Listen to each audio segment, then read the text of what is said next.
신명기 3장입니다. 오늘은 우리가 계속 지금 보고 있지만 이 장에서도 하란에 대해서 여호와 하란이 어떤 건지 전멸에 대한 이야기가 나오는 이유가 뭔지, 그래서 땅을 차지하는 거와 주 관심사가 지금 보니까 땅을 차지하고 그 땅에서 어떻게 살아야 되는지에 대한 내용은 아직 안 나오고 있어요. 근데 이제 4장 가면은 어떻게 살아야 되는지가 나오고, 그걸 바탕으로 해서 이제 5장서부터 계속 삶의 이야기가 나오기 시작합니다. 십계명을 중심으로 해서. 그러니까 오늘은 이제 어떻게 보면은 하람에 대한 이야기가 또 강조되고 있는 포인트가 되게 강한 포인트가 나오고 있다는 거죠. 지금 이야기 속에서. 그래서 3장 제목을 죽음으로 배우는 사랑의 원리. 자, 그러니까 죽음으로 배우는 사랑의 원리가 3장의 내용이라고 저는 이야기하는 거예요. 자, 본문을 한번 읽어봅시다. 본문은 3개의 구조로 나눠지는데 1절로 11절까지가 마지막 하람, 그리고 그 하람으로 얻은 땅에 대한 분배가 12절로 22절에 나오고, 그리고 그 얻은 땅에서 이제 누가 지도자가 되느냐, 바로 여호수아가 지도자가 된다는 사실을 다시 한번 이야기해주는 그런 내용으로 가고 있죠. 그러면 일단 3장 1절로 11절까지 내용을 살피면서 가보겠습니다. 우리가 돌이켜 바산으로 올라가매 바산 왕 옥이 그의 모든 백성을 거느리고 나와서 우리를 대적하여 에드리에서 싸우고자 하는지라. 자, 1절 보니까 이제 바산한 옥이 나오고 있습니다. 여기 보면은 민수기 21장 21절로 35절에 나온 내용이라고 가로가 표시가 되어져 있죠. 이제 그걸 좀 참고하시면 되겠고요. 우선 바산이라는 데가 재밌는 장소입니다. 앞으로 이스라엘 역사 속에서도 사마리아의 죄악을 가리킬 때에 아모스서 4장 1절에서는 바산의 암소들아 그러거든요. 사마리아 여자들을 가리켜서. 그러니까 얼마나 심각했는지를 잘 표현해주고 있는 것을 볼 수 있죠. 그리고 시편 22편 12절에서도 이 바산이라는 단어를 사용하고 있다는 걸 좀 참고해 주시면 되겠어요. 그래서 이 바산이라는 단어가 여기 보면 매끄러운, 부드러운, 열매가 많다 그런 뜻인데, 그러니까 여러분 매끄럽다, 부드럽다 이 말이 우리가 창세기에서 뭘로 봤죠? 누구죠? 야곱이잖아요. 야곱이 가지고 있는 속성이 털이 없는 속성이잖아요. 그런 속성이 지금 바산이라는 단어가 가지고 있는 것 같아요. 그러니까 여기서 지금 이야기하는 걸 보면은, 그래서 돌이켰다라고 하는 단어도 우리가 좀 생각해 봐야 돼요. 우리가 돌이켰다라는 단어는 결국은 이 장에서 이야기하는 것과 맥락이 같이 가고 있다는 걸 알 수 있습니다. 그러니까 어떤 지점에 갔다가 거기서 돌이켜서 북으로 올라가는, 그래서 북으로 지금 올라가라고 지시가 있었잖아요. 이 장에서요. 그런 걸 보게 되면은 동북 쪽으로 지금 방향이 틀어져서 올라가고 있는 상황으로 묘사되고 있고, 그걸 지금 1세대가 경험한 전쟁인데 2장과 같이 지금 2세대가 경험하는 식으로 기록이 되고 있다는 거죠. 그걸 우리가 여기서도 좀 지켜봐야 될 것이고, 그래서 여기 바산왕 옥 그랬는데, 여기서 이제 바산왕 옥 그러면 긴 목을 가진 그런 뜻이에요. 네? 재밌죠? 목이 곧은 백성 그러는데, 그 목이 곧은 백성을 잘 가리켜주는 사람이 누구다? 바로 이 바산왕 옥이라는 사람이 그걸 잘 설명해주고 있다는 걸 알 수 있죠. 그의 모든 백성을 거느리고 나와서 우리를 대적했다. 그래서 에드레이에서 싸우고자 하는지라.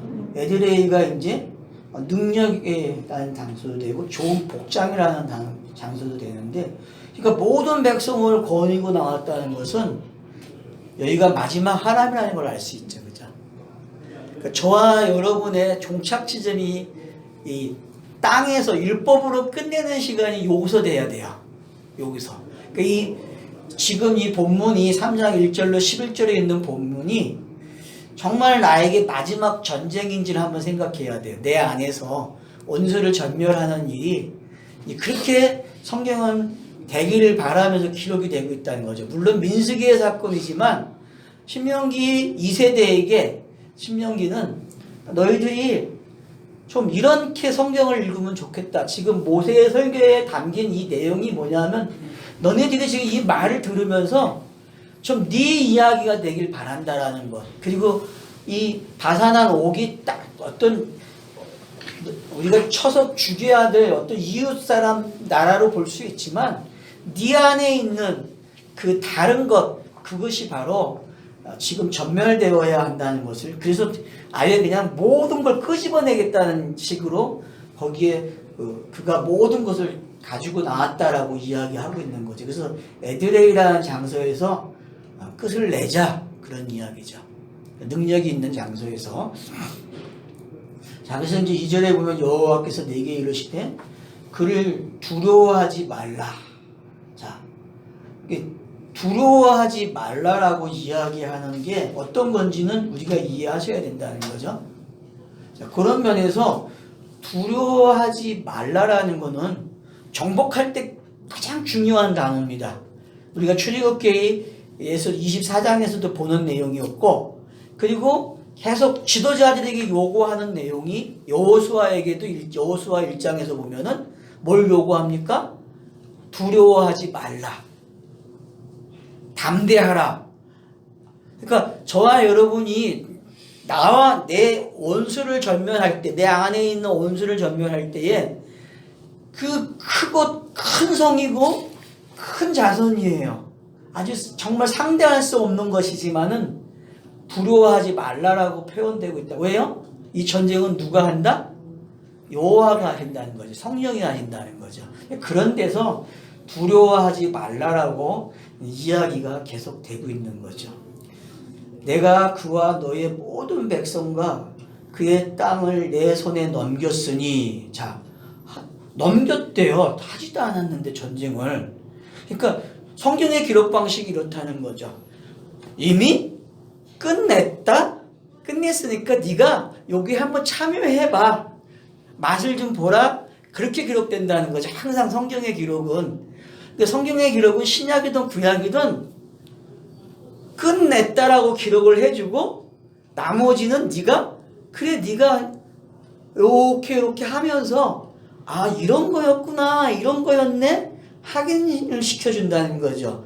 그러면 성도가 지금 이 땅에서 호흡을 하고 있는 시간이 뭐냐 하면은 바로 요걸 경험하는 거죠. 요거. 아 하나님이 이긴 전쟁을 나로 하여금 참여시켜서 요 맛을 보게 하네. 그걸 우리는 이제 하나님의 은혜와 긍휼을 경험하는 거라 그렇게 말을 하는 거예요. 성도들의 삶이. 그래서 그것이 경험이 될 때마다 내 마음판에 하나씩 하나씩 성경이 기록되고 기록이 되면서 꼭지점이 하나씩 찍어지는 거죠. 그래 이거였구나 이거였구나라는 게 어떤 건지 신앙생활을 우리에게 이렇게 격려해 주는. 그래서 성경은 하나님이 하시는 거 맞아요. 그리고 그게 참여하는 사람이 해야 할 부분이 있다는 거죠. 그러니까 그래서 어떤 여러분 얻고 가는 그 시 있죠. 모래밭에, 바다의 모래밭에 분명히 둘이 걸어가는데, 두 사람이 걸어가는데 발자국이 한 사람 거밖에 없는 거예요. 가만히 보니까 업고 가는 거야. 업고 가는 발걸음. 그러니까 수고하고 무거워진 진짜 거기서도 보면 멍에가 그 멍에를 친 그 소가 두 마리거든요. 근데 한 마리는 겸습생이 배우는 소고 한 마리에다가 모든 걸 짊어지고 끌고 가거든요. 그와 같다는 거죠. 그러니까 이 땅에서는 항상 그 모습이라는 거죠. 그러니까 내가 얻어 터지고 막 힘든 것 같은데 이미 그 전쟁이 승리의 전쟁으로 끝나 있다는 거죠. 이게 바로 성도가 가져야 될 믿음이라는 거죠. 이제 그걸 지금 여기서 그렇게 기록을 해주고 있다. 그러니까 내가 너한테 그 땅 넘겨줬어! 라고 이야기해 주는 거죠. 너가 헤스본에 거주하던 아모리 족속의 왕 시온에게 행한 것 같이 그에게 행할 것이니라. 그래서 여기 이제 같이라는 단어를 좀 기억하고 계셔야 돼요. 왜냐하면 이게 여기만 나오는 게 아니라 뒤로 가면 또 나오거든요. 그래서 요 단어가 뭘 이야기해 주냐면은 내가 1세대가 요렇게 한 것처럼 내가 가나안 땅에서도 요렇게 해줄 거야. 그 땅에서. 그러면 지금도 마찬가지죠. 지금도 네가 이런 전쟁을 해야 되는데 이 전쟁 내가 요렇게 해줄게 라고 이야기하고 있다는 거죠. 그게 지금 신명기가 말하는 말투라는 거죠. 이미 시온 왕에 대해서 전쟁을 치른 바가 있잖아요. 그죠? 2장에서 치렀단 말이에요. 그러면 이제 3장에서는 그래 시온에게 한 것처럼 내가 옥에게 해줄게. 이제 그런 거라는 거죠. 자, 3절 보면 우리 하나님 여호와께서 바산왕 옥과 그의 모든 백성을 우리 손에 넘기심에 우리가 그들을 쳐서 한 사람도 남기지 아니하였다. 그래서 한 사람도 남기지 않아요. 이건 뭐예요? 하람이라는 게 뭔지 설명해 준 거예요. 여호와의 하람, 전멸이라는 게 어떤 거냐 하면은 하나도 남기지 않는 거예요. 그러니까 옛 것이 남지 않는다는 거죠. 옛 것이. 그러니까 성경의 기록이 뭐냐 하면은 하나님 편에서는 전멸이에요.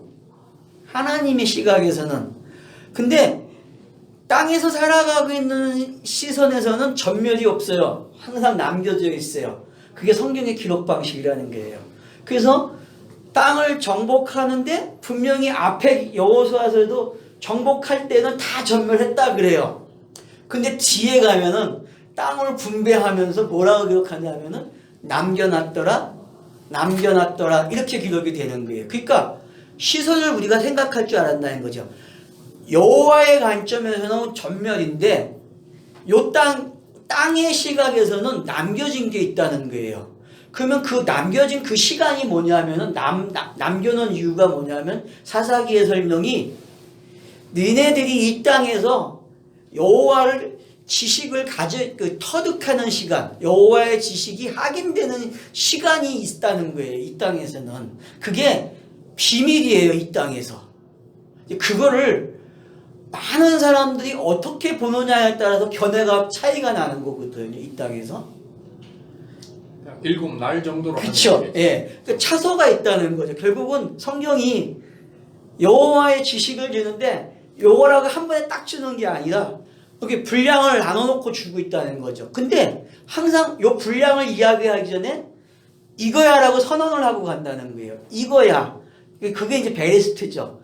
창세기 1장에 그 베리스트가 딱 이거야라고 선언을 해놓고 그리고 이거를 이렇게 설명하듯이 하나님의 전쟁이 끝나요. 하나님의 입장에서는. 근데 우리에게는 설명하는 시간이 있기 때문에 남겨놓은 걸로 기록이 된다는 거예요. 그러니까 요걸 알아야만 성경 읽기에서 의도를 알고 읽을 수가 있는데 대개의 사람들이 이 의도를 파악을 못하고 이거 그냥 전멸이라는 거에 대해서 오해를 하고 있다는 거죠. 그러니까 우리가 다 찍던 안 찍던 남아있는 생에서 그건 이미 전멸된 거거든요. 하나님의 시각에서는. 근데 자꾸 땅에서 경험하는 거 가지고 실패를 맛보고 또 안 됐다고 평가하고 신앙생활을 못한다고 평가한다는 거죠. 어떤 사람을 봤을 때에. 근데 그런 용어가 필요가 없다는 거죠. 이 신명기에서의 기록 방법은. 신명기에서 기록 방법은 무조건 전멸이에요. 전멸. 요한복음도 이 같은 방법으로 기록이 된다는 거죠. 요한복음이 거듭났다고 표현하는 거는 완전한 하람을 이야기하는 거거든요. 완전한 하람을. 근데 우리는 그 거듭난조차도 조금씩 죽여가는 거로 배우는 거야. 조금씩 죽여가요. 그런 하람이 아니라는 거죠. 하나님의 입장에서는 분명하게 정확하게 죽여버리고 시작한다는 거죠. 그리고 새 사람으로 변화시켜서 그래 네가 죽은 게 뭔지를 배우라고 하는 시간인데 우리는 죽었다 살아나는 걸 계속 경험하려고 한다는 거죠. 이 차이가 너무 큰데 창세기 첫째 날이 기수로 되어 있고, 그치, 서술로. 둘째 날, 셋째 날, 넷째 날, 다섯째 날, 여섯째 날, 일곱째 날까지 서술로 되어 있다는 이런 그치. 뉘앙스가 전체적인. 그렇죠. 그래서 이제 포함이 됩니다. 그 표현 방식을 익숙해져야 된다는 거죠. 우리가. 어떤 사람은 그걸 묵시적 완성이라고 그래요. 그렇죠. 그런 표현도 괜찮아요. 예, 그런 것도 괜찮죠. 그러니까 그 표현들이 각자가 다르게 표현하고 있는데 혼동할 필요가 없다는 거죠. 그냥 이 사람은 이렇게 표현하고 이 사람은 이렇게 표현하고 이 사람은 이렇게 표현하는데 내가 편리하게 가져갈 수 있으면 된다는 거죠. 그냥. 그 완성된 예. 하루는 어차피 묵시 속에서 완성이 된 거니까요. 이 땅에서는 완성이라는 개념이 보이게 임하면 완성이 아니거든요. 그 보이지 않는, 왜냐하면 영은 절대로 보여지면 큰일 나요. 들키면 말로도 들켜서도 안 되고. 그러니까 그게 신비한 거죠. 그러니까 그 세계를 뭘로 표현을 못해요. 그러니까 누가 표현을 완벽하게 했다는 그 순간 그 표현은 부족한 게 돼버리기 때문에, 그래서 저는 여러분들에게 그런 방법에 대해서 성경의 기록 방법이 이런 거구나만 알면 된다는 거예요. 이런 거. 성경 기록 방법이 그렇다. 예.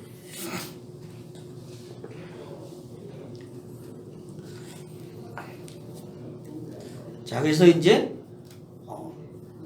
한 사람도 남기지 않았다.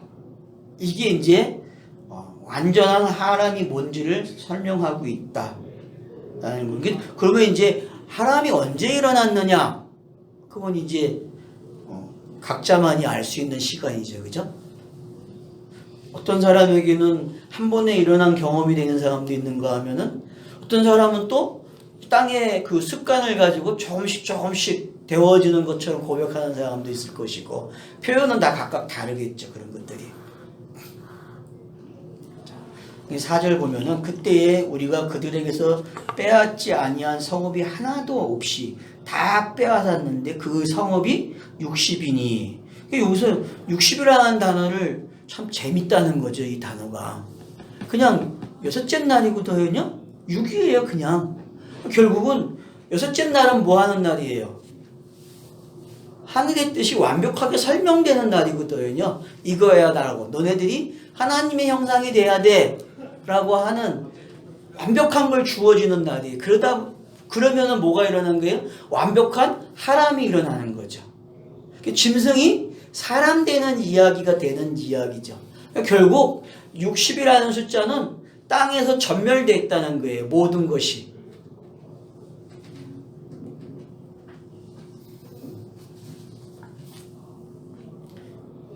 그래서 옛 생활이 이렇게 완벽하게 점령된 것을 표현해주고 있다는 걸 알 수 있죠. 그래서 여기 보면 아르곱 온 지방이요 바산에 있는 옥의 나라이니라. 그래서 옥이라는 나라 전체가 어떻게 됐다? 완전히 전멸당했다. 그렇게 성경이 가르쳐주고 있는 거죠.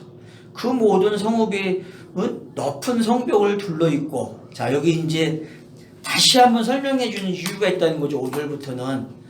그러면 전멸을 했는데 60성읍이 전멸이 됐는데 왜 그 성읍을 이렇게 조목조목 설명해 주는지, 왜 그럴까요?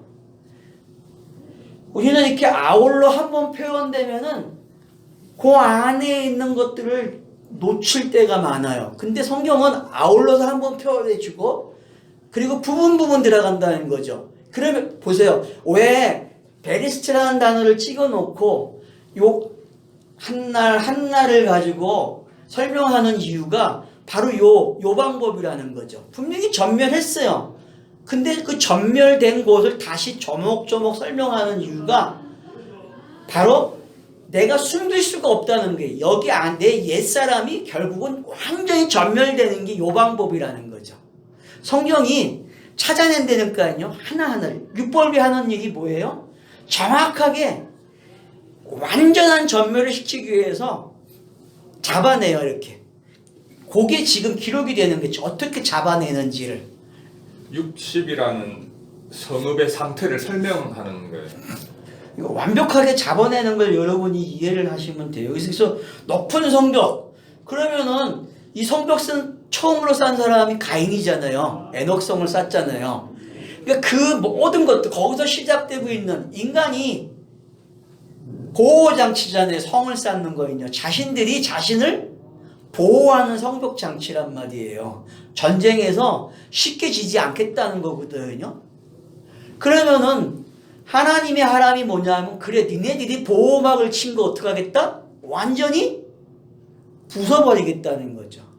완전히. 그런 면에서 이게 일고지어야 된다. 그래서 문과 빗장이 있어 견고하며 그 외에 성벽이 없는 곳이 심히 많았다.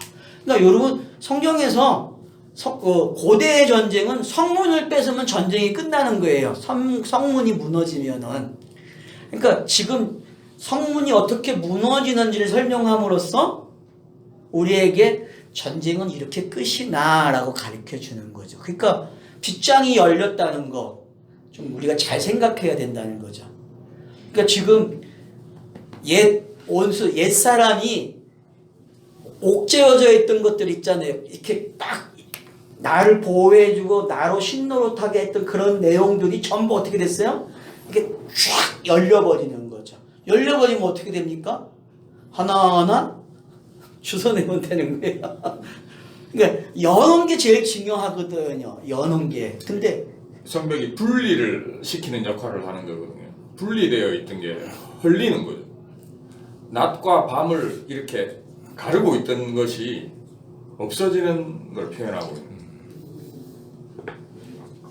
이제 그런 표현들이 어떤 건지를 잘 이해를 하시면 되겠습니다. 그래서 우리가 헤스본 왕 시온에게 행한 것과 같이 여기 이제 같이라는 단어가 또 나오고 있죠. 그러니까 요 2절에 나오는 요 같이라는 단어하고 6절에 나오는 요 같이라는 단어가 어떤 역할을 해주는지를 좀 이해를 하면 좋겠어요. 물론 원고 뒤에 이제 나오거든요.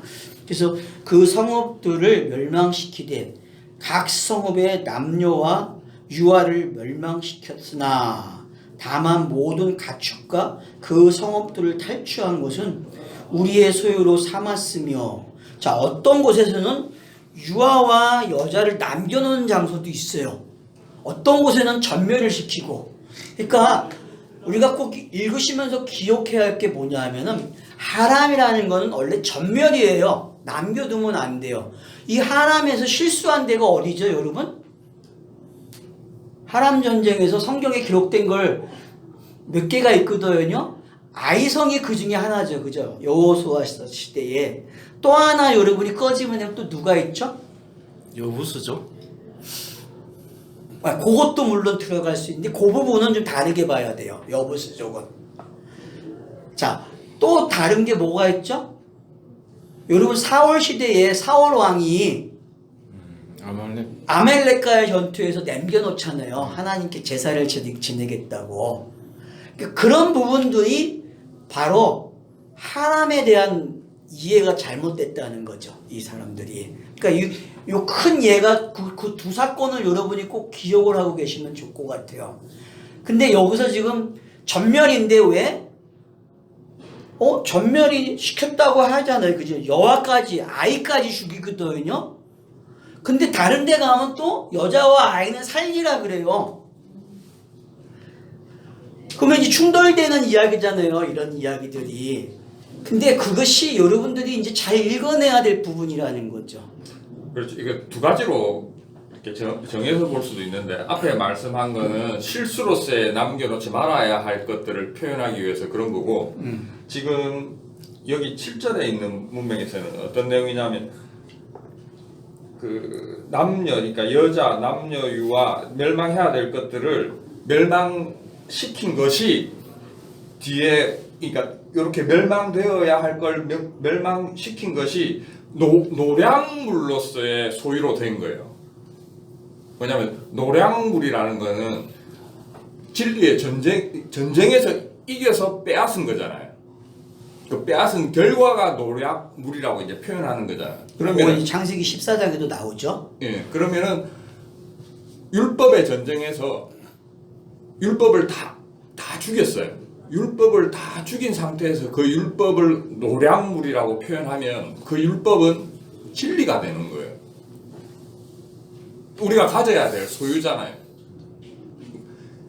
남녀, 어린 유아가 다 멸망된 것이 진리를 갖는 거잖아요. 그렇죠?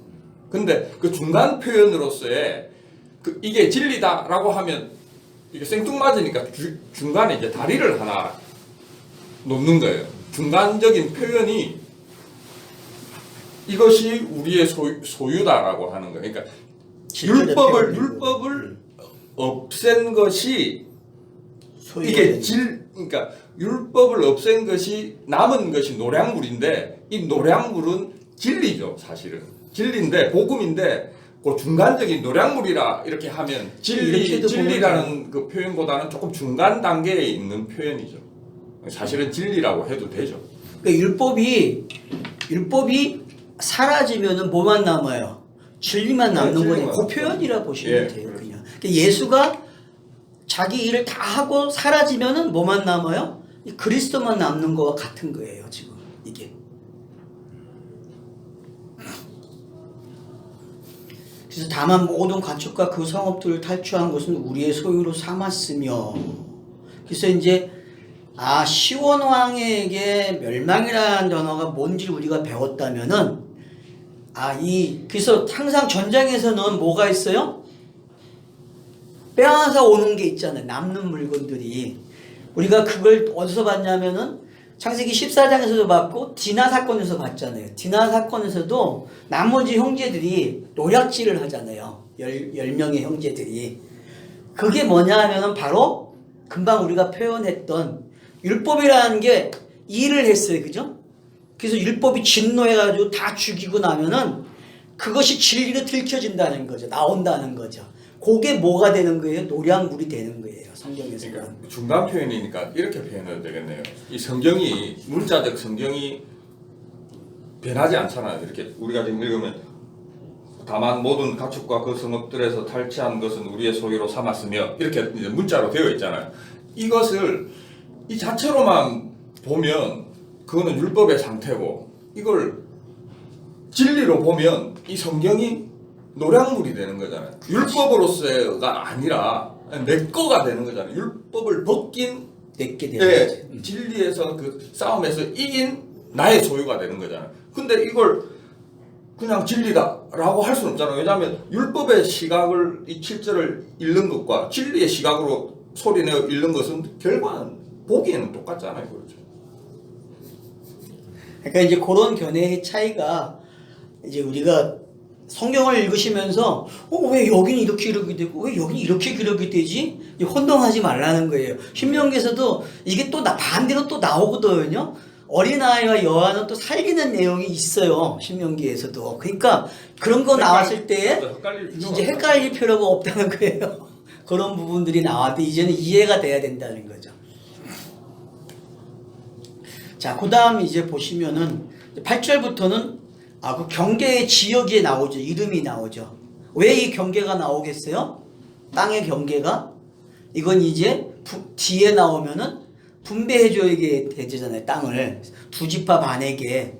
이제 그런 의미에서 기록이 땅의 경계가 시온 땅에 대한 경계가 나오고 있는데 그 땅의 이름을 이제 보시면 좋죠.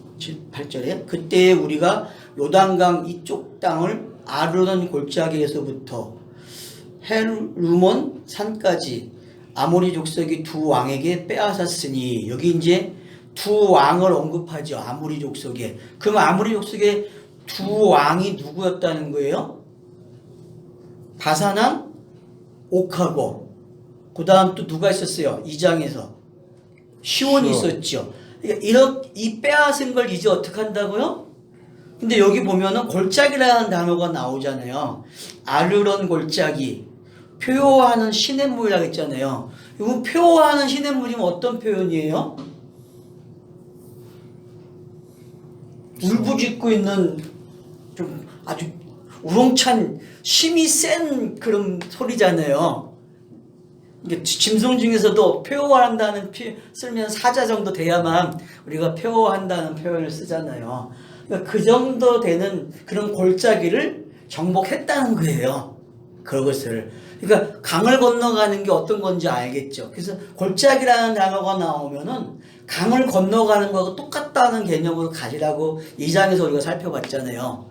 그러니까 여러분들이 앞으로 골짜기 나오면 뭐예요? 강을 건너가는 이야기하고 똑같아요, 그냥.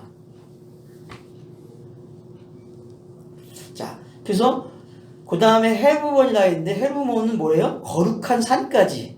그래서 아모리 족속의 두 왕에게 빼앗았다. 그러면 두 왕은 뭐죠? 선악가잖아요. 선악으로 살아온 인생들의 모습이 지금 요 땅을 정복당했다고 보는. 그러면은 내가 가지고 있던 가치관, 내 생애의 중심이 되고 나를 이끌어왔던 우상이 되었던 그것이 어떻게 됐다? 전멸됐다는 표현으로 두 왕을 사용한단 말이에요. 그래서 선악의 가치관이 끝났다. 선악이 지배하는 땅을 점령했다. 그렇게 읽으시면 되는 거죠. 헤르몬산을 시돈 사람은 시론이라고 부르고 아모리 족속은 스딜이라 불렀으니라. 그러니까 여러분 이 이름을 뭐 뜻을 볼 필요도 없어요. 왜 사람마다 다르게 부를까요? 정복하게 되면 이름을 달리 붙이잖아요. 그러면 대개 사람들의 습관이 그 이름을 붙일 때 뭘 갖다 붙이죠? 자기 신이 이겼다는 거죠. 자기 신이. 그러니까 빼앗을 때마다 자기 신이 이겼다라고 기념의 이름을 붙인다니까요. 이렇게. 그러니까 역사는 그래요. 역사는 정복전쟁을 하면은 빼앗은 데다가 항상 뭘 찍어놔요? 자기가 신이 된 사람의 명칭을 따라서 이름을 져준다니까? 항상. 그게 역사가 남기는 흔적이에요. 어떤 전쟁에서든지 간에. 이제 그런 습관이 뭔지만 아시면 된다는 거죠. 그러면 이제 여기서 이렇게 표현이 된 건 뭐예요? 아, 이런 사람들이 서로가 정복을 했는데 이 정복을 끝낸 게 뭐다? 여호와의 하나님이구나. 자기들끼리 막 싸워요. 그래서 예수도 뭐라 그래요? 야, 자기들끼리 싸우면 망하는 거 아니냐라고 표현해 주잖아요. 여러분 공간복음서에서. 그런 것들까지도 우리가 같이 좀 생각을 해야 된다는 거죠. 그러니까 그런 걸 여러분들이 이렇게 엿볼 수 있으면은 바로 지금 아, 이런 표현들이 누구는 이렇게 표현하고 누구는 이렇게 표현했는데 결국은 똑같은 짓을 했다는 거예요. 진리를 못 깨달았다는 거죠. 하나님이 뭔지 모른다는 거 인간들은 암만 해도. 왜? 자기 신 때문에 하는 거기 때문에. 근데 여호와의 전쟁은 그렇지 않다는 거예요. 여호와의 전쟁은. 자, 10절. 우리가 빼앗은 것은 평원의 모든 성읍과 길앗 온 땅과 바산의 온 땅 곧 옥의 나라 바산이 성읍 살르가와 에드레이까지니라. 살르가가 뭐냐면 이동, 이주라는 뜻이에요. 그러니까 끝난 거죠. 그죠? 얘네들을 어떻게 해서 다 점령했다는 뜻이죠. 이주했다는 뜻이니까. 그래서 가치관이 이렇게 바뀌는 거예요. 하람이라는 게 뭐냐 하면은 다른 신을 섬기는 걸 완전히 전멸시키는 이야기란 말이에요. 다른 신을 섬기는 거를. 그래서 여기 보면 이제 느바임 족속의 남은 자는 바산한 옥뿐이며, 여러분 왜 여기 남았다고 표현을 쓸까요? 바산한 옥은 아직 남아있대요. 그의 침상은 철침상이다. 아직 암몬 족상이 나빠에 있지 아니하냐. 그것은 사람의 보통 규빗으로 재면 그 길이가 9붓기, 너비가 4규빗이니라. 여러분 지금 여기서 표현되고 있는 이걸 보게 되면은 바산한 옥이 전멸됐다고 분명히 이야기했는데 지금 여기서는 또 아직 남아있다고 표현. 근데 남아있는데 어떻게 남아있다? 어떻게?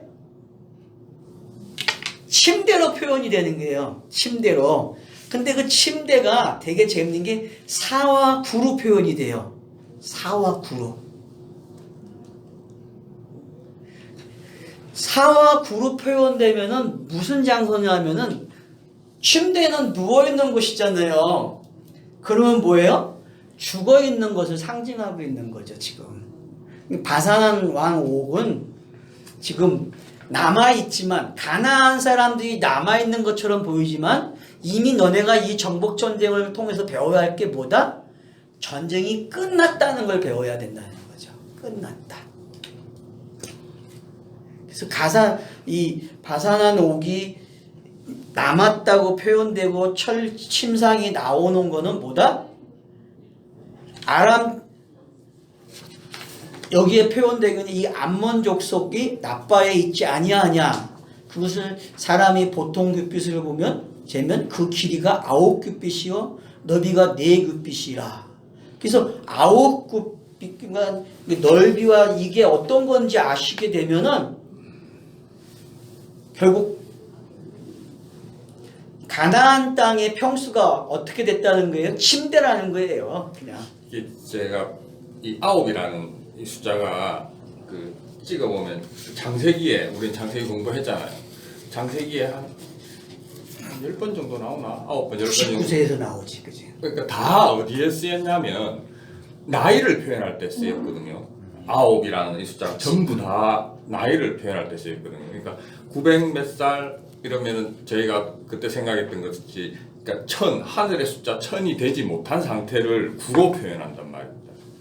그러니까 9이라는 그 나이를 표현할 때 그렇게 따지면 이 어떤 표현으로 생각할 수 있냐면 열에서 하나가 모자란 거예요. 이 9이라는 표현이 이게 이제 철침상이라 침상이라는 표현 아까 설명 다 했으니까 그런 의미고 철은 이렇게 성경에 보면 무슨 우리 착고를 찬다 그러잖아. 노예한테 발목에 이렇게 채우잖아요. 그렇죠. 뭐 나무로 할 수도 없고 끈으로 할 수도 없고 가죽으로 할 수도 없어요. 그러니까 주로 성경에 보면 노예 상태를 표현하거나 뭐 고난 이런 거 표현할 때 이 철이라는 단어가 들어가거든요. 그러면 그 이제 뉘앙스가 다 비슷하죠. 침상이랑 철이랑 이렇게 내용이 비슷하고 사람의 보통 이 규빗이라는 게 우리는 보통 뭐 이렇게 팔목 뭐 40 몇 센치 이렇게 생각하지만 이게 안마 해가지고 어머니라는 뜻이에요. 어머니. 그러니까 한 규빗이 뭐냐면 말씀이에요. 말씀.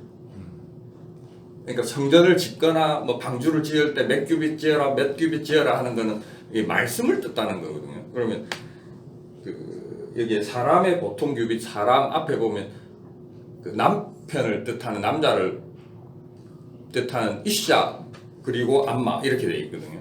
그러면 진리의 말씀 사실은 그러니까 진리의 말씀으로 보면 그리스도의 말씀으로 보면 9인 거예요. 열에서 하나 이제 모자란 거고 이 표현조차 앞에 있는 것 그 60을 표현하는 그 60의 연장선상에 있는 표현이죠. 그러니까 뒤에 넷도 어떻게 보면 뭐 그 우리의 말씀을 모세오경 5으로 표현하잖아요. 그러니까 열과 5에 하나 모자란 그 전날 그러니까 60을 표현하는 666으로 예, 60을 표현하는 666을 표현하는 그런 표현인 거예요. 그래서 제가 99 그러면 뭐라고 했어요? 창세기에서 99 그러면은 99도 똑같은 99에서 표현되고 있는 사건들 보세요. 66이랑 같은데. 창세기 17장부터 20장까지가 99세에 일어나는 사건들이거든요. 거기는 전부 다 어떤 사건이에요? 소돔과 고모라의 멸망 사건이 일어나 불심판이 있고, 그러니까 그런 것들이 딱 떠올라주면 돼요. 그냥 9라는 숫자가 딱 들어오면은. 그리고 애굽의 9재앙을 생각하면 되죠. 흑암의 재앙. 네, 9번째 재앙이 흑암이니까 여러분들이. 그래서 그런 것들이 전부 다 지금 이 9이라는 숫자를 잘 설명해 주고 있다는 거죠. 로마인 족속이 남은 자는 바산 왕 옥뿐이었으면 이게 그러니까 이게 가나안을 전체를 설명해 주는 사람이 누구냐면 여기서는 바산은 옥이 되는 게 지금요. 왜냐하면 가나안에서 제일 두려운 게 누구였냐면은 얘 안악자손이거든요.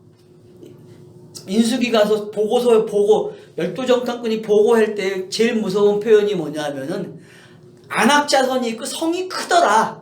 요 두 단어거든요. 우리는 그래서 메뚜기 같다라고 표현하잖아요. 이제 그 표현을 성경이 계속 지금 사용하는 거거든요. 그거와 반대 왔다 갔다 하면서 그러면은 그게 뭐냐는 거죠. 결국은 그건 바로 내 안에 옛사람이 그렇게 진을 치고 있다는 거예요. 완벽하게. 내가 할 수 없는 정복이라는 거죠. 그래서 왜 여호와의 하람이라 그러냐면 이건 내가 할 수 있는 전쟁이 아니고 외부로부터 오는 그 힘에 의해서 계시라고 하는 그 힘으로 묵시라고 하는 그 힘으로 성령으로만 되어지는 전쟁이기 때문에 그렇게 표현이 되는 거예요. 이제 그런 면에서 여러분들이 여기서 지금 표현되고 있는 이 바산한 옥에 대한 이 강조점이 뭔지만 아시면 된다는 거죠. 그래서 앞으로 너네들이 가나안 그 땅에 딱 들어가서 점령할 건 이건데 이건 이미 끝난 전쟁이라는 거죠. 선교육이 된 거예요. 그러니까 이런 선교육을 가지고 들어가서 어떻게 하라는 거예요? 그냥 하기만 하면 되는 거예요. 점령할 때마다. 내가 이 상태였구나 사실. 나네? 이 내용이 나였네? 그러니까 여러분이 여호수아 정도 읽을 때 되면 뭐가 돼야 돼요? 확인이 되는 거야. 맞아. 여호와께서 하람을 하신다고 했는데 정말 하고 계셨어. 한 장 한 장 넘어가면서 그게 확인이 되면 그 성경책은 뭐가 되는 거예요? 이 검정 글씨가 백지가 된다 그랬잖아요. 백지가 되는 거예요. 그냥 알아먹었기 때문에 확인이 되니까. 그런 절차를 지금 성경이 기록해 주고 있다는 거죠. 그래서 이제 여기 한번 설명을 제가 간략하게 해놨으니까 한번 봅시다. 1절에 전쟁의 기운이 나온다. 우리가 돌이켜 바산으로 올라가매. 우리가 돌이키라는 의미는 2장에서 이어보면 헤스본 왕 시온에게 전쟁을 이긴 후에 돌이켜 바산한 옥으로 이어가는 이야기다.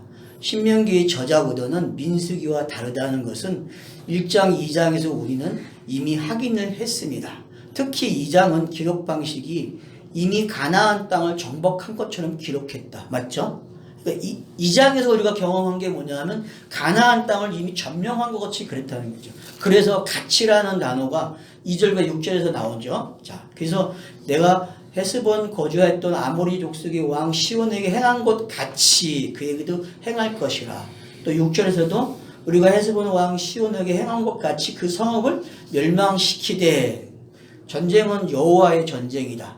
전에 이긴 것처럼 바산으로 올라가라 하신다. 맞죠? 그러니까 선경험이 어떤 거냐 하면은 확신을 준다는 거예요. 확신을 가지고 발만 들여서 지나만 가면은 그대로 된다는 거예요. 그게 여호수아 그 여리고성에서 주는 교훈이거든요. 여리고성은 하나도 한 게 없어요. 그냥 발바닥으로 밟기만 하는 게 왜? 말씀을 믿고 그냥 걸어가면 된다는 거예요. 이 땅에서 할 일이 뭐냐면은 그냥 걸어가는 거예요. 그 살아있는 자체가 뭐예요? 살아있는 자체가 호흡을 하고 있는 자체가 그냥 확인이 되는 거예요. 확인이. 그래서 여러분 살아만 있으세요. 이 땅에서는 살아만 있어도 돼요. 너무 복잡하게 생각할 필요가 없어요. 하나님이 시작한 전쟁은 살아만 있으면 되는 거야. 그러니까 첫째 날이 시작됐으면 그러니까 그걸 깨달아야 돼. 그게. 그날 안에만. 그러니까 너무 어려워하지 마세요. 정말 어려워하지 마세요. 빛이 저절로 빛나듯이. 뭐 어려워하나 이거. 그러니까 우리가 너무 궁금해할 필요도 없고 성경에 대해서 너무 모른다는 말도 할 거 없고 그냥 숨을 쉬고 그냥 꾸준하게 성경을 읽고 반복하는 걸 잘하면 발만 내딛고 있으면 된다니까요. 호흡만 하고 있어도. 진리의 말을 들으면서 그렇지. 들으면서 살아있어야 네. 돼. 이제 그런 부분들이 지금 여기에서 표현되고 있는 거죠. 여호와 계시는 특징은 누구든지 만나면 뭐 한다? 전쟁이 일어난다는 이거 꼭 기억하셔야 돼요. 그러니까 성경을 대하는 사람은 전쟁이 일어나요. 전쟁이. 그러니까 오늘날 성경을 읽는 사람들이 교회에 다니든 누구든지 간에 갈등이 생기는 거예요. 계속 전쟁을 일으켜요. 근데 그 갈등을 해소하는 방법이 교회 차원에서는 뭐예요? 바른 생활로 가고 있다는 거예요. 터닝 포인트 돌리질 못한다는 거예요. 왜? 듣지를 못하니까. 그게 아니고 요거라고 말을 해주는 사람이 없다 보니까 그리고 다른 데 관심을 못 갖기 때문에 이게 돌아서는 걸 못한단 말이에요. 이게. 그래서 유턴을 못한다는 거죠. 근데 성경은 꼭 기억해야 돼요. 뭐다? 성경 읽기를 하면 그 순간부터 무슨 일이 일어난다? 전쟁이 일어나요. 전쟁이. 그 무서운 힘을 가지고 있죠. 성경이. 그죠? 이 문자가 여러분 엄청난 그 파워를 가지고 있다니까요. 여기에 전쟁도 물리적 사실이지만 계시가 일으키는 전쟁은 안 되는 것과 여호와의 전쟁이라는 것은 2장의 후렴에서 이미 확인한 사실이 있다. 그러니까 이 장에서 우리가 어떤 전쟁을 확인했죠? 여호와가 말을 하고 진행이 되면 그 전쟁은 끝이 나요. 그냥 점령 전쟁이. 금방 우리가 1절에서 11절까지 봤듯이 그렇게 끝난다는 거예요. 그러니까 전쟁의 싸움의 이야기는 없어요. 어떻게 싸웠다는 이야기가. 근데 이제 후기로 가면은 기드온 전쟁을 좀 세세하게 기록해 주잖아요. 그죠? 그리고 기드온 전쟁 같은 경우는 싸우는 방법도 재밌잖아요. 거기는 뭐 가지고 싸워요? 항아리하고 깽가리하고 횃불 가지고 싸운다고. 전쟁 도구가 될 수 없어요. 그런 전쟁이라는 거예요. 그 전쟁이 바로 뭐예요? 바로 전신갑주 전쟁이라니까요. 성경에서는. 그러니까 말씀을 읽고 깨달은 사람은 어떤 전쟁을 하냐면 이미 전신갑주를 입은 상태에서 전쟁을 하고 있다니까요.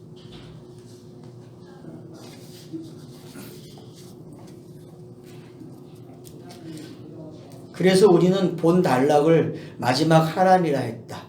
여호수아는 여호와의 전쟁은 하람으로 기록한다. 이런 잔인한 전쟁을 여호와가 직접 자기 백성 때문에 싸운다. 사실적으로 읽으면 이렇게 읽어진다. 맞죠? 잔인한 전쟁이잖아요. 여호수아는요. 인류 역사에서 보게 되면은 진짜 맞는 해석인가? 역사는 지금도 하람을 이렇게 이해하고 확신 속에서 무자비한 전쟁을 하고 있다. 어디가 그러죠 지금? 이걸 전멸전쟁을 하는 데가 어디예요? 이슬람권이잖아요. 뭐 일본도 그랬고 모든 사람들이 보면은 무서운 전쟁을 하고 있어요. 근데 그게 성경이 사실적으로 읽게 되면은 정말 무서운 전쟁을 일으킨다니까요. 그 전문 용어가 있죠. 그 사람들 쓰는 용어가 뭐죠? 그 자살 특공대 이름이 뭐죠? 그거? IS? 가미가제. 감히 일본은 가미가제였고 그 이슬람권에서 사용하는 그 전쟁 하게끔 그 지켜오는 무슨 용어가 있는데, 성전이라고. 근데 그런 전쟁이 바로 여기서 유래가 된 거거든요. 어떻게 읽었을 때에 문자적으로 읽었을 때에 성경을 문자적으로 읽고 문자적으로 성경을 교훈을 받아버리니까 어떻게 전쟁을요? 지금도 역사 속에서 그렇게 전쟁을 하는 거예요. 근데 이 전쟁은 그런 전쟁 이야기 아니잖아요. 그렇게 죽으면 천국 가. 예, 그렇게 죽어야 거기 가면 또 뭐 여자가 결혼식 이쁜 여자가 결혼을 한대. 77명. 이런 헛소리를 만들어 놓고 성경을 읽었단 말이에요. 그러니까 그 신앙이 보통 신앙이 아니죠. 그러니까 거기에 빠져들어가면 그것도 에너지가 돼가지고 힘이 돼가지고 정말 전쟁을 잘한다니까요. 그러니까 우리는 사실적으로 읽는 게 얼마나 무서운지를 알아야 된다는 거죠. 성경을. 그런 전쟁은 또 사실적이라고 안 읽어요. 개혁주의도요. 비켜가요. 그러면서도 또 어떻게 해요? 거기에 또 빠져들고 재밌죠. 편리하죠. 되게. 그러니까 이 개혁주의라는 데가 되게 편리한 곳이에요.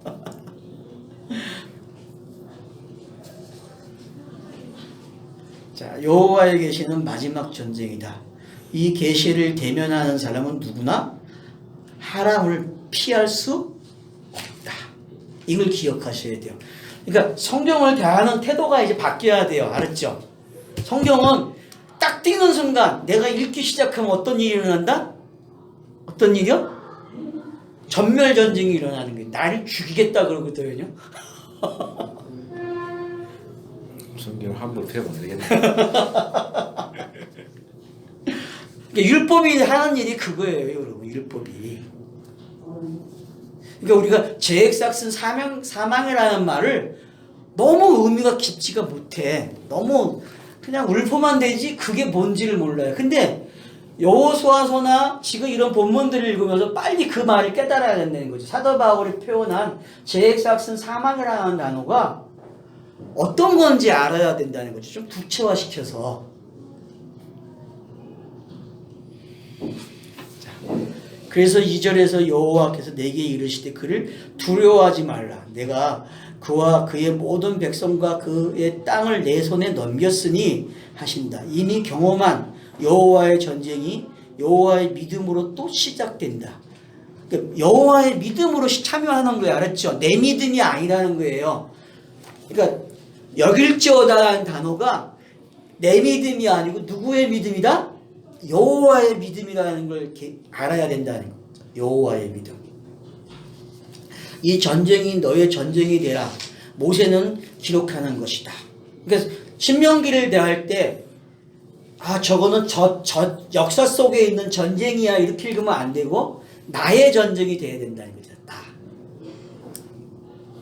그래서 3절은 우리 하나님 여호와께서 바산한 옥과 그의 모든 백성을 우리 손에 넘기심에 우리가 그들을 쳐서 한 사람도 남기지 아니하느니라. 4절에서는 빼앗지 아니한 성읍이 하나도 없이 다 빼앗았는데 그 성읍이 60이니.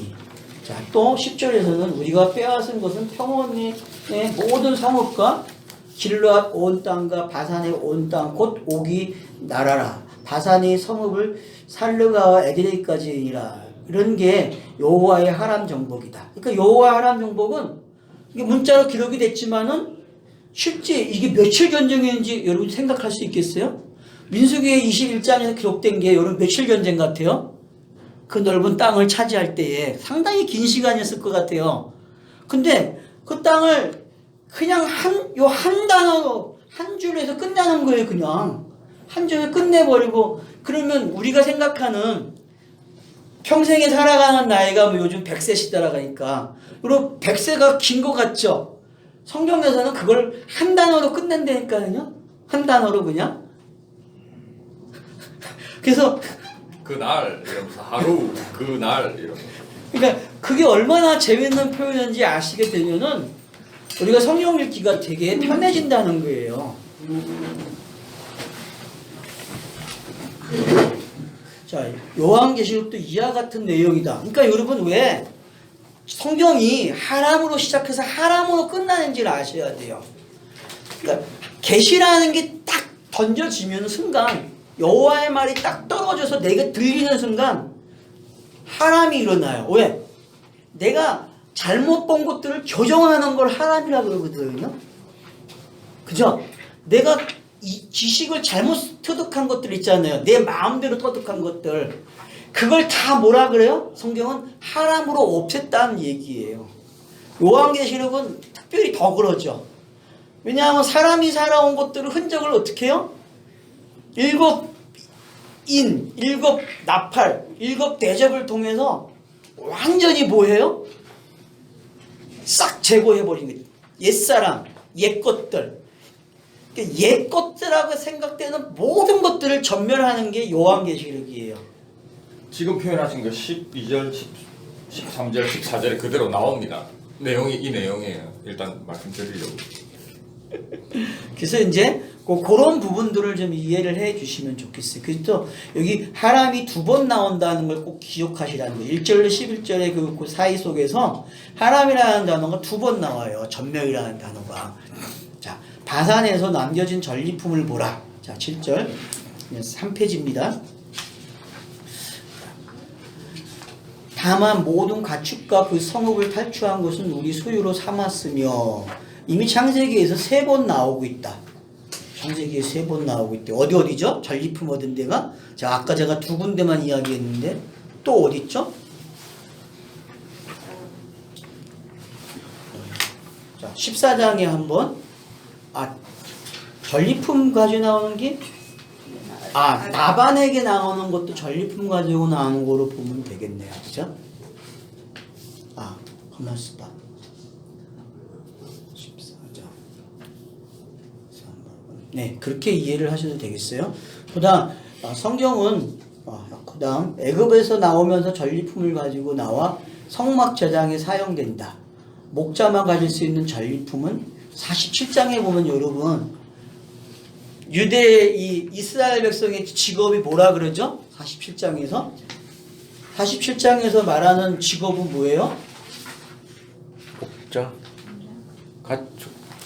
우리는 목자라고 표현하잖아요. 바로 왕에게 목자라고. 그러니까 목자라고 표현하는 게 뭔지를 이해하셔야 된다는 거지. 그러니까 왜 여기 아까 가축만 남겨놨다고 표현하잖아요. 그거 우리가 소유 가졌다고 또 그 표현이 뭐냐면은 우리가 뭐만 가져야 돼요? 목자가 돼야 된다는 거죠. 목자. 그러면은 목자가 되게 되면은 칠 수가 있어요. 금식도 시킬 수 있고 먹을 걸 구별해 줄 수 있잖아요. 양을. 그래서 양을 가져오면은 어떻게 해요? 좋은 꼴을 먹이기 위해서 어떻게 살찌게 만들잖아요. 그러면은 이미 과거에 먹던 걸 어떻게 하는 거예요? 금식을 시켜서 좋은 걸 먹여주는 이야기란 말이에요. 토부가 지금 탕자 비유를 하면서 그 꼴을 그렇게 표현하더라고요.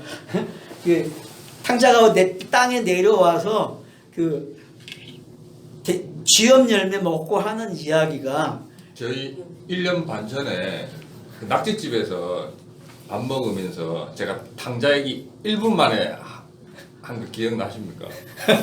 저기서 낙지집에서 그때 제가 탕자를 예수 그리스도라고 했잖아요. 돼지 지엽 열매를 그때 제가 뭐라 해요? 돼지 지엽 열매가 저희예요. 그러니까 탕자가 와서 예, 내 죄를 먹은 거니까 예, 예수가. 나를 먹는 거라. 그러니까 여러분들이 그런 거를 좀 이렇게 기발하게 떠올려야 돼요. 근데 뭐 우리가 지금 하고 있는 거 보면은 이미 다 본 것들이잖아요, 우리가. 기억이 안 나죠? 이미 우리 다 했던 이야기들이에요, 지금. 말씀을 하면 하나씩 떠올리지만 그러니까 여기서 제가 왜 전리품에 대한 이야기를 하냐 하면은 여기서 왜 그 가축을 남겨놓고 있는지를 기억하란 말이에요. 그게 바로 우리의 직업이 뭐다? 목자라는 거죠. 목자만 돼야 목자는 뭐 할 수 있다? 꼴을 먹여줄 수 있어요. 그러니까 장로라는 거죠. 장로. 말씀을 먹일 수 있어요. 금식도 시킬 수 있고, 금식은 뭐예요? 구별되게 주면 금식이잖아요. 율법을 안 주면 금식이잖아요. 성경에서 말하는 거는 율법을 안 먹이면 되는 거예요. 율법을 안 먹이고 진리를 주면은 살찌워지는 거잖아요. 그러니까 그런 상태에서 여러분들이 지금 이 전리품을 좀 이해를 해야 한다라는 걸 이해하면 됩니다. 그래서 목자는 가축을 키우고 사용하는 방법을 안다. 목자는 이스라엘만 가능하다. 여러분 여기서 말하는 이스라엘은 뭔지 알겠죠? 야곱이 이스라엘 된 걸 이야기하는 거예요. 이스라엘 나라를 이야기하는 게 아니고,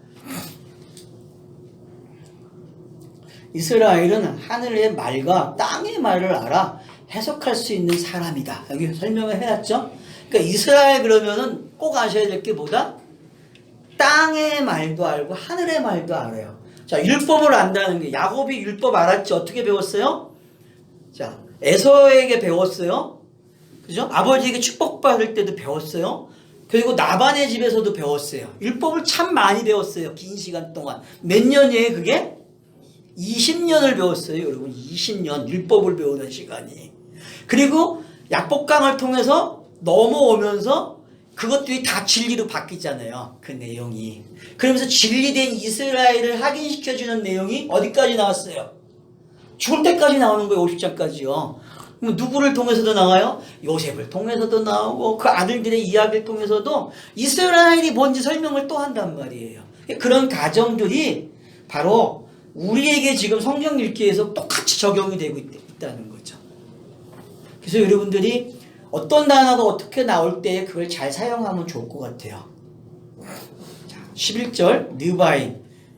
족속이 남은 자는 바산한 옥분이며 그의 침상은 철침상이라. 아직도 암몬 족속이 나빠에 있지 아니하냐. 그것을 사람이 보통 급빗으로 재면 그 길이가 9급이요 넓이가 4급빗이니라. 우리는 여기서 느바인 족속이 남은 자 바산한 옥을 주시해야 한다.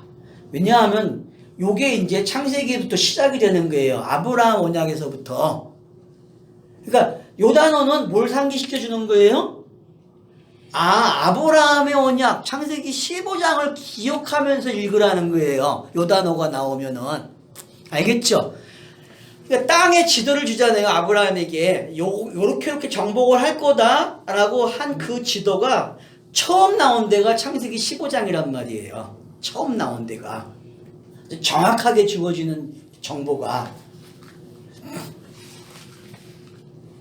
그래서 여기 15장 20절 보면 헷 족속과 브리스 족속과 느바 족속, 그죠? 이 느바 족속이 뭐예요? 바로 느바임이란 말이에요.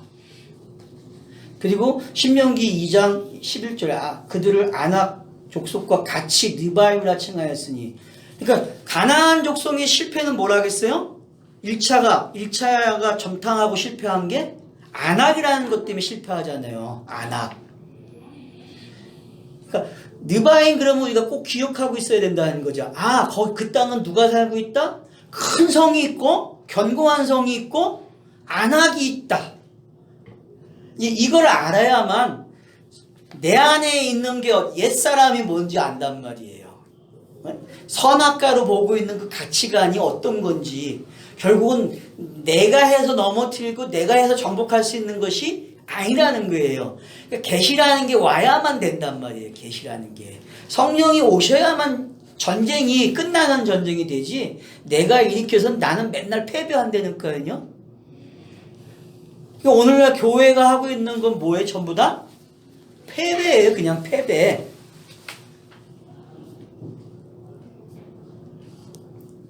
그래서 신명기 20절에 보면은 이것은 느바임의 땅이라 하였었나니 전에 느바임이 거기 거하였으며 암몬 족속은 그들을 삼스미라 일컬었으며 여기서 느바임은 뭐예요?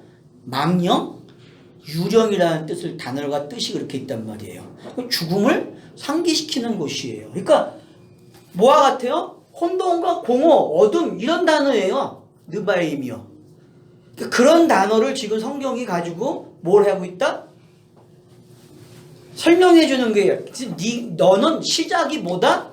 너는 혼돈과 공허, 느바임이야. 근데 내가 어떻게 한다? 점령해 줄게, 전멸시켜 줄게. 너는 못한다고 고백했잖아. 그러니까 여러분 민수기에서 그 점령 10명이 하는 이야기가 나쁜 고백이 아니라 어떤 거예요? 되게 좋은 고백이에요. 율법 앞에 정직하게 고발당하는 모습이에요. 그 고백이요. 민수기를 읽으실 때에 그 정탐꾼의 보고 10명의 보고가 아 율법에게 참 잘 듣겠구나라도 읽으실 수 있어야 돼. 왜냐면 자기가 할 수 없는 전쟁인 걸 메뚜기라고 고백하고 있다는 거죠. 그런 시각도 가져야 된다는 거예요. 우리는 이제 성경 읽기 할 때에. 그런 면에서 여러분들이 느바임을 좀 이해를 하시면 좋겠어요. 자, 그래서 이제 15절에 보면은 2장 15절에 여호와께서 손으로 그들을 치사 진영 중에 멸하신 거로 마침내는 다 뭐했다? 멸망되었다. 그러니까 여러분 2장 15절에서 느바임이 뭐라 그래요? 마침내 멸망되었다라고 표현해 주고 있다는 거죠. 멸망되었다. 그러니까 오늘 본문에서는 바산한 옥만 남았다고 표현하잖아요. 바산한 옥만. 그럼 왜 바산한 옥만 남겼는지 알겠죠? 상징적으로 요놈 전멸시켜 줄게 라고 표현하는 거란 말이에요. 가나안 땅을 안악 자손이 차지하고 있는 그 가나안 땅, 그래 그 견고한 성읍 그래 내가 전면해 줄게, 그런 의미로 사용이 되고 있는 거죠. 21절 보세요. 자, 그 백성은 안악 족속과 같이 강하고 많고 키가 컸으나 여기 나오죠. 그죠? 여호와께서 암몬 족속 앞에서 그들을 멸절하셨으므로 암몬 족속이 대신하여 그 땅에 어떻게 했다? 거하였다. 이미 멸망되었다. 두 번이나 확인해 주는 거죠. 그죠? 성경이 2장에서 지금 무슨 일을 하고 있다? 시온을 남겨뒀다고 하지만 이미 뭐라 그래요? 2장에서는 완전히 전멸됐다고 표현해 주고 있다는 거예요. 그래서 여호수아에게 담대하라고 하고 네가 밟는 땅 주겠다고 하는 게 뭔지 이제 알아야 된다니까요. 우리가 시작하면서 뭐라 했어요? 밟는 땅이 뭐라 했어요? 여길지어다가 뭐라 그래요? 여호와의 믿음으로 밟으면 되는 거예요. 그냥 밟으면은. 그걸 뭐라 그랬어요? 호흡만 하고 있어도 된다 했잖아요. 제가 사람만 있으면 된다. 사람만 있으면 어떻게 된다? 그 땅이 점령된다니까요. 살아있는 게 쉽지가 않아요. 근데 이놈의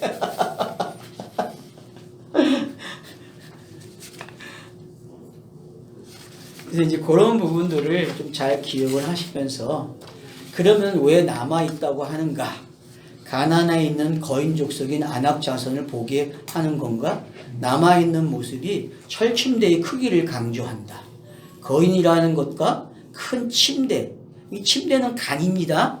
다른 말로는 간으로 번역을 해요. 누워있는 상징이다. 결국 가나안이 진멸되는 하람의 종말론적 뭐다? 상징이다. 그러니까 종말론적 상징이라는 거죠. 그렇게 기록한 이유가 이렇게 되는 거야 라고 가르쳐 준다는 거죠. 그 서 있는 안악 자손이 어떻게 해요? 꼿꼿하게 서 있는 게 넘어진다는 거 아니에요. 누워있는데 누구예요? 예수잖아요. 여러분 안악 자손이 예수로 보여요? 나의 죄를 다 짊어져서 목이 고독에 딱 서 있는 거 보입니까? 십자가에? 목이 곧은 모습이 십자가에 서 있는 모습이잖아요. 그게 읽어져야 돼요, 여러분. 안압자손의 그 덩치 큰 게 탁 서 있다니까요. 그러면은 다윗이 골리앗을 죽일 때의 장면하고 똑같은 거예요. 자, 골리앗이 서 있잖아요. 근데 어떻게 돼요? 넘어져야 된다니까요. 뭘로? 물맷돌로 맞아서.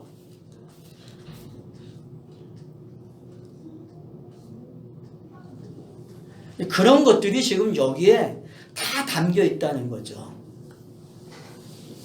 우리도 이 하람 전쟁에 초대되어 주인공으로 시작하라고 하신다.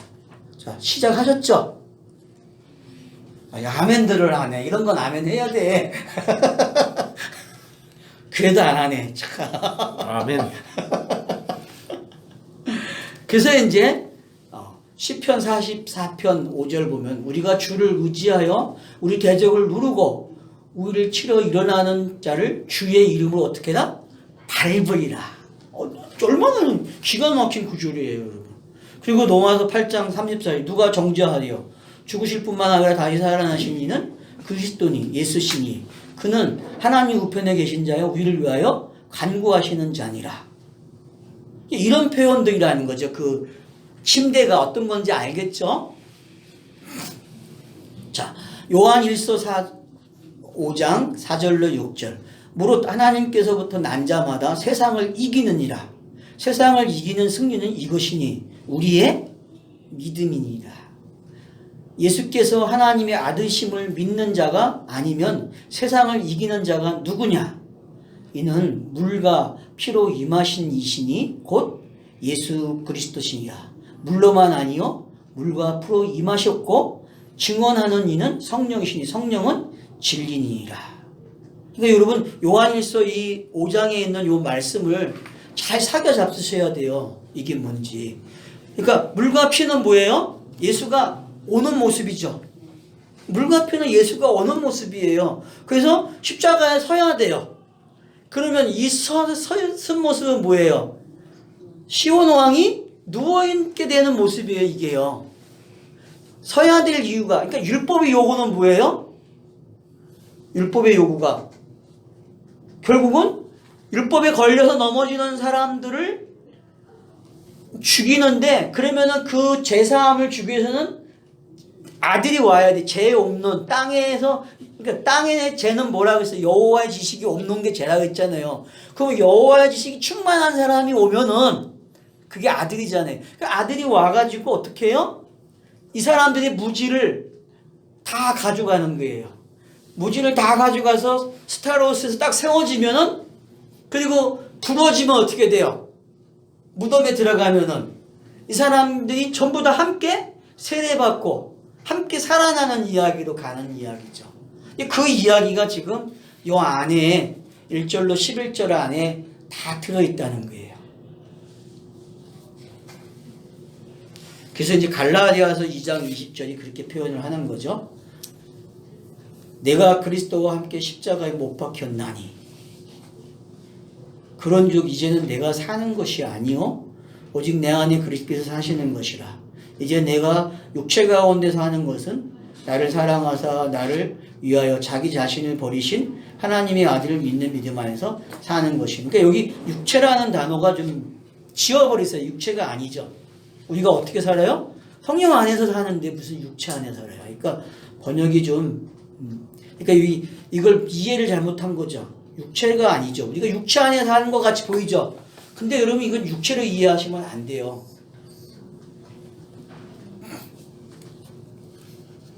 우리가 지금 누구 안에 있어요? 그리스도 안에 있잖아요. 그래서 아버지 안에, 아들 안에, 성령 안에 있는 거거든요. 안에 있어요, 안에.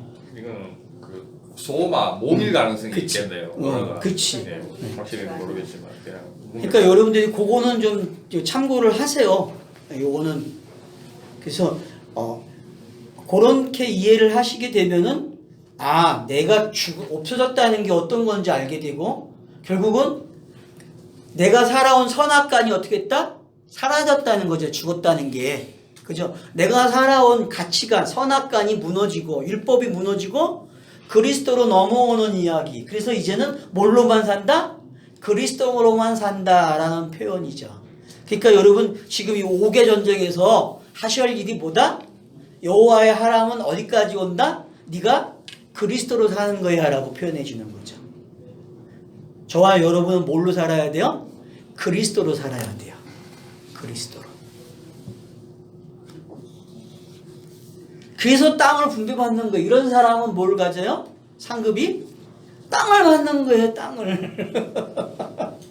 그래서 땅의 이야기가 나오는 거예요. 이런 사람이 돼야만 뭘 얻는다? 땅을 얻어요. 땅을. 그러니까 아브라함에게 약속한 그 땅은 어떤 사람이 갖는 거예요? 부르심을 받은 자가 갖는 땅이에요.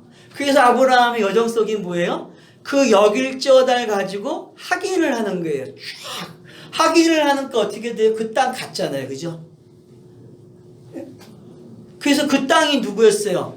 이삭으로 등장을 하잖아요. 이삭으로. 그리고 이삭으로 등장하니까 아브라함이 보이는 걸 갖다 믿으니까 또 어떻게 해요? 아니지. 이걸로 하는 거야 라고 가르쳐주는 게 그래서 여호와의 산에 예비된 게 뭔지를 가르쳐줌으로써 이 땅에 보여지는 것들은 하나의 상징적인 역할을 한다는 걸 설명하고 있다는 걸 알게 되는 거죠. 그런 방식이 그러면 이제 이 땅도 우리가 먼저도 얘기했지만 가나안 땅이 될 수 없는 거죠. 그리고 이 두 지파 반이 갖는 이 땅이 그리고 어떤 역할을 하는지도 여기서 이제 꼼꼼히 살펴봐야 된다는 거죠.